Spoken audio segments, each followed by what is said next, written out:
Hello guys, actually I'll get a bit of better lighting. Oh, that's better. So tired. Ugh.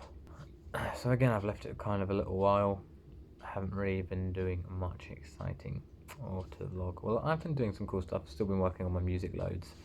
Um, we've been allowed to film, like even though there's been a lockdown, we're still allowed to film and work. So I've been like recording stuff for my music videos and like collaborating with other artists whose full-time job it is to do music. Um, I've been designing a website for a music directory to connect local artists in like Cambridge, Hertfordshire, and Bedfordshire area, and like venues and things as well. On top of that, I've been busy with my actual main job. I've still been fluctuating quite badly with my health and like going up and down with my sickness and stuff. I keep looking at the screen as if like I'm talking to somebody. I should be like looking down there.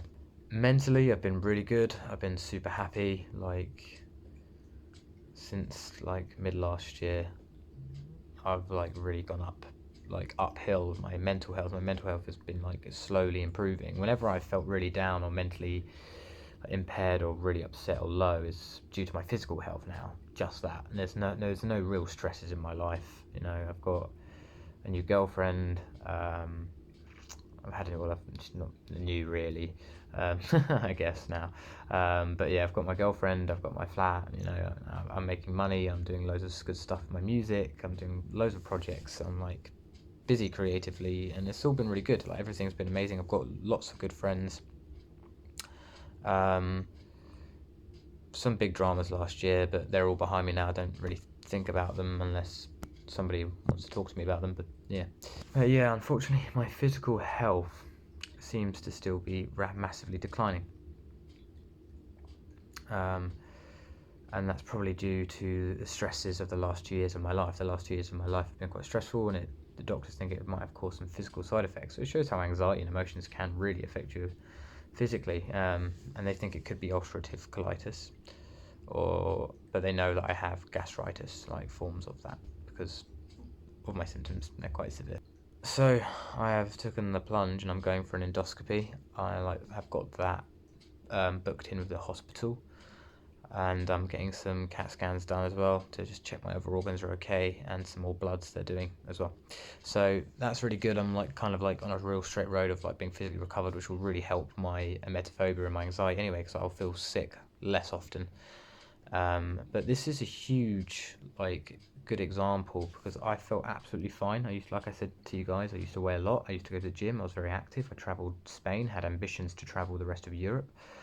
Um, and this is a perfect example of how stress can really affect your health. Like I was really on top of the world, and then because of some bad choices I made in the last couple of years, with relationships and people and lifestyle choices I made, like it made me like I put myself in a very stupid and delicate position, where I was in a very toxic environment with a lot of things, and I was also was very stupid and made a lot of stupid mistakes that like made me more stressed because I had to obviously suffer the consequences of my mistakes, and I also had to suffer the consequences of putting myself in toxic environments with toxic people, and working in a place I wasn't exactly happy. I was in a job that I wasn't really particularly happy in and stuff like that.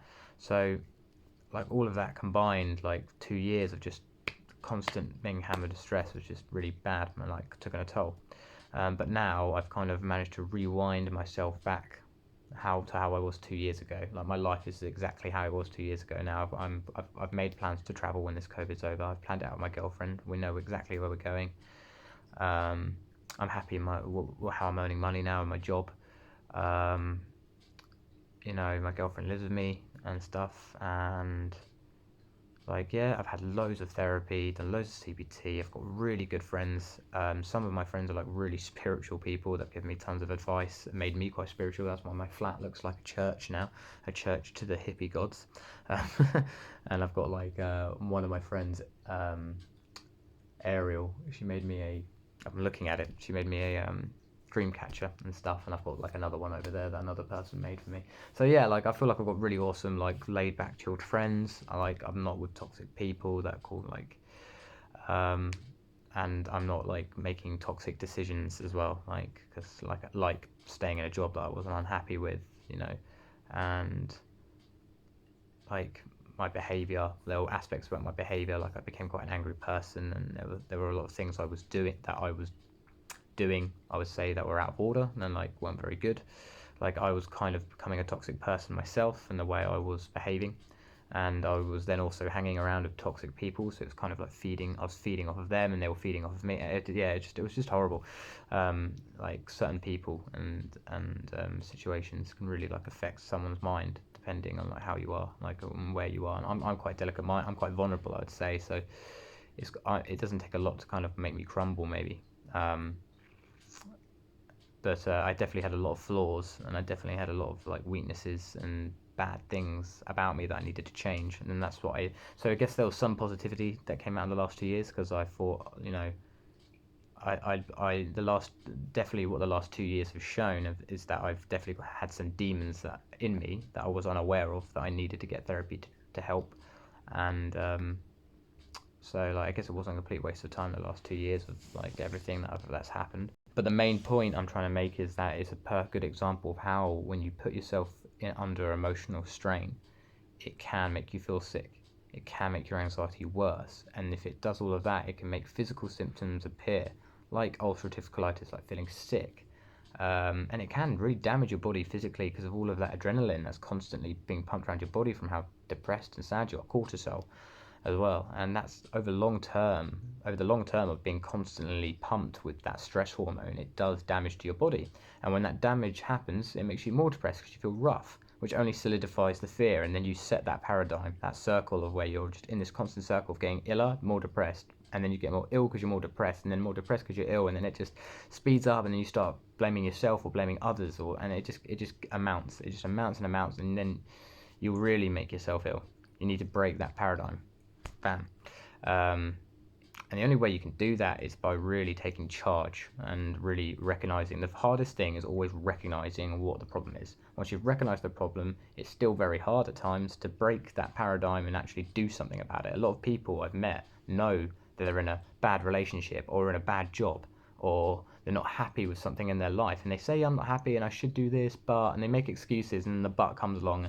And I know it's easier said than done at times. For some people, it's very hard to leave a toxic relationship or a job that they don't like if they're really dependent on the money.